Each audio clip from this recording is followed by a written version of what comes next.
It happens with every Wi-Fi evolution. Everybody asks, what are the use cases going to be?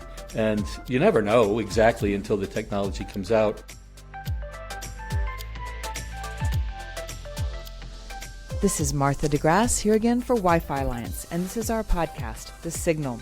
This week, The Signal is in Las Vegas at CES to introduce our new series, CEO Insights. Wi-Fi Alliance President and CEO Kevin Robinson is sitting down with the industry's top leaders and visionaries to bring you Wi-Fi insights you won't hear anywhere else. Kevin, it's great to be here with you. It's great to be here, Martha. And today we get to hear from Mike Finley, CEO of Boingo. Welcome to the podcast, Mike. Thank you. It's great to be here. Appreciate it. It's great to be here with you, Mike. And maybe what we could start off with, because I'm sure many of the listeners have interacted with Boingo networks through their day-to-day lives. Yeah. But maybe you could just tell us a little bit more about Boingo and what you do. Yeah, so we're a builder of neutral converged networks, historically in big transportation hubs, airports, train stations. We've just recently completed work on Grand Central Madison, which is a brand new subway system underneath Grand Central Station, about 15 stories below ground. So it's been kind of a marvel of building and technology. Our team did a great job. We're also on almost 90 military bases, and we're bringing connectivity to our troops in the U.S. and other parts of the world. And we do that in a converged way. We work with our partners, the venues primarily, to bring a great experience to their users, and we work with the carriers and obviously include and build out Wi-Fi as a major part of our system. That's great. And I'm sure we'll get a little bit more into the converged piece in just a moment. But of course, the news at least of this week is around Wi-Fi 7, and Wi-Fi Alliance announced Wi-Fi Certified 7. Now, I believe Boingo itself actually has some interesting news around Wi-Fi 7 as well. Yeah, absolutely. So, look, we have a great history at Boingo of being first with DAS, first with Wi-Fi 6, first with CBRS. And this week we launched Wi-Fi 7 in our Boingo Innovation Center at the Las Vegas Monorail Station at the Convention Center. So it's the first deployment in a venue of Wi-Fi 7, and of course it's an amazing capability and technology, bringing very high speeds, low latency, great bandwidth. And I think the great fun for us and beauty of that is I think it's going to have a pretty fast launch and getting into commercial use because of the fact that it's a software upgrade from 6E, and there's a number of deployments that are there. A number of devices have 6E, so we're very excited about that, and the speeds are going to be incredible and the capabilities are going to be incredible. Great. So maybe we can actually spend just a little bit more time on that in terms of, obviously you manage networks that you talk about converged and multi-technology networks, but where do you see Wi-Fi and Wi-Fi 7 specifically playing a critical role in your networks and in your deployments? Really all over. I mean, one of the great parts of technology and wireless technology is the evolutions that occur. So, when you think back to going to a stadium or an airport and just being frustrated by the fact that you couldn't download your information or movie or whatever you wanted to do, or you're at a great game like the national championship, congrats to Michigan, and you have a picture but you can't get it out. Those things are now changing dramatically. And I remember when I was at Qualcomm, when 4G was coming out, and it happens with every G and it happens with every Wi-Fi evolution, everybody asks, what are the use cases going to be? And you never know exactly until the technology comes out. And with 4G in particular, Lyft, Uber, Netflix streaming, none of those were use cases that we were bringing forward, yet technology launches and these great application developers get in. So Wi-Fi 7 is really going to be just another one of those great evolutions of what is more speed, lower latency, and all those going to bring. So back to your question, everywhere that we're at in the airports, being able to bring that type of capability. With COVID, what's happened is a lot of the things that we promised in our industry that we would deliver, we always talked about autonomous driving and telehealth and all these kinds of things. But when it really came down to it, we delivered. In airports, we were able to move around and enable more capabilities for TSA, for screening, for contactless concessions. In stadiums, it was just show your phone, how you got into the stadium, that was about it. Now it's contactless concessions, it's robotic cleaning. So there's going to be more and more of these that come up. I talk a lot about gambling in sports and being able to be live on the scene, making a wager for $3 that the next pitch will be a strike. As you get faster speeds, lower latency, more security, geofencing, you're going to enable a lot of these capabilities, and we're going to see more of those as it launches. Yeah, and I love that point you make about how often we can't even really envision the use cases and the applications that are going to run on the networks we deploy or the technologies we develop, but it provides that foundation and just the innovation flourishes. So that's a great point.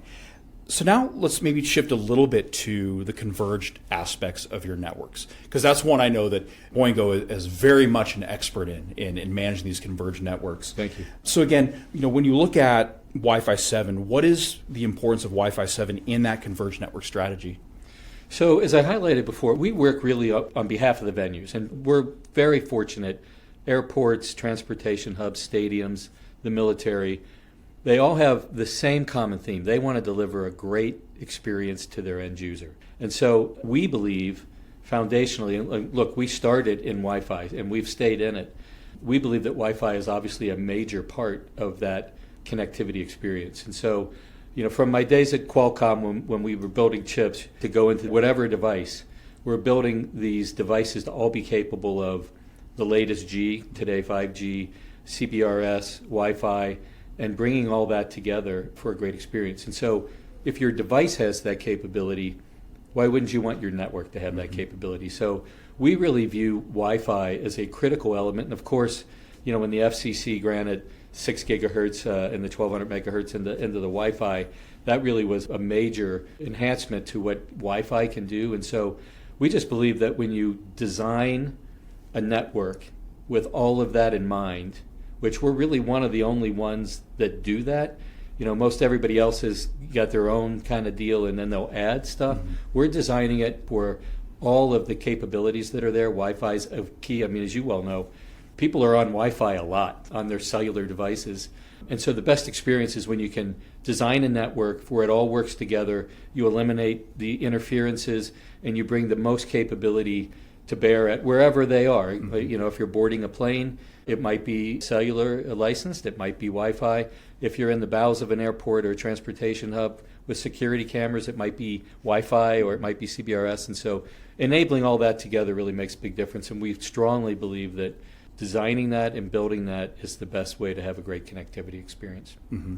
Yeah, that's a great point. It's this toolkit of complementary technologies. And I just love it. I know Boingo and your colleague Derek has always kind of carried that vision and that message of they're better together. And it's these technologies and how they work well together that ultimately is going to give the great experience. Yeah, and it's interesting because we get asked a lot about I remember the 5Gs, the Wi-Fi killer, and all these kinds of things. And look, all of these technologies can work by themselves, and they do. On the military bases, we're delivering Wi-Fi experience to the troops in their barracks. When you get outside of that and you get into airports or you get into other parts of a military base, the dining facilities or other places, you might want to utilize cellular to a different degree. So we're building towers and we're enabling these types of things. But as I've stated, the best way to bring all that to bear is to have all of the capabilities designed and built together and then give a great experience to the end user and let them use it. As I say, when you get off a plane or a train, you don't really care what network you're on. Mm-hmm.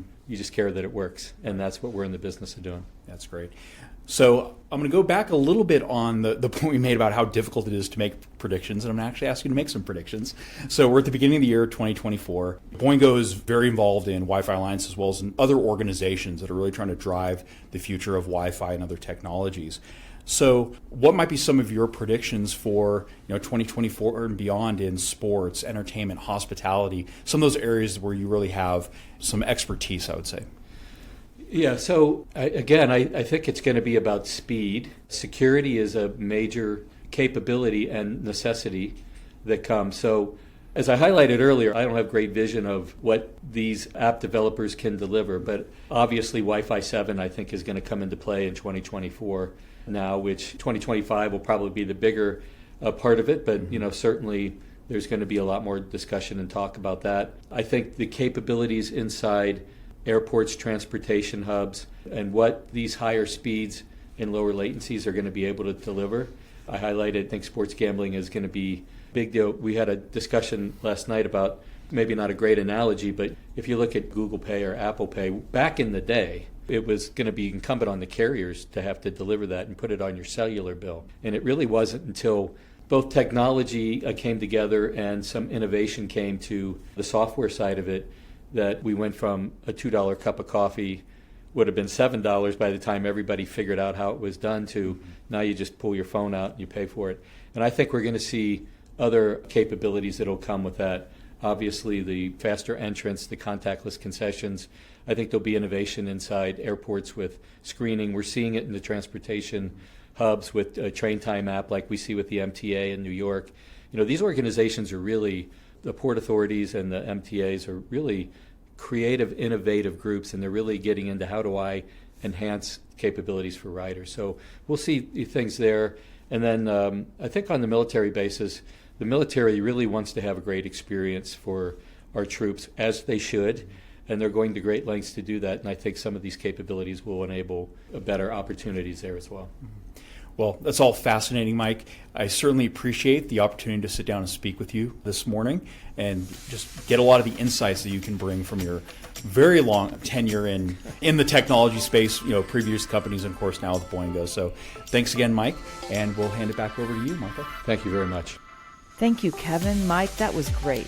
And that is our show. You can follow The Signal and CEO Insights on Apple Podcasts, Spotify, Google Podcasts, Amazon Music, and of course at the Wi-Fi Alliance. That's y-fi.org. I'm Martha DeGrasse. Thank you so much for joining us, and please join us next time on The Signal.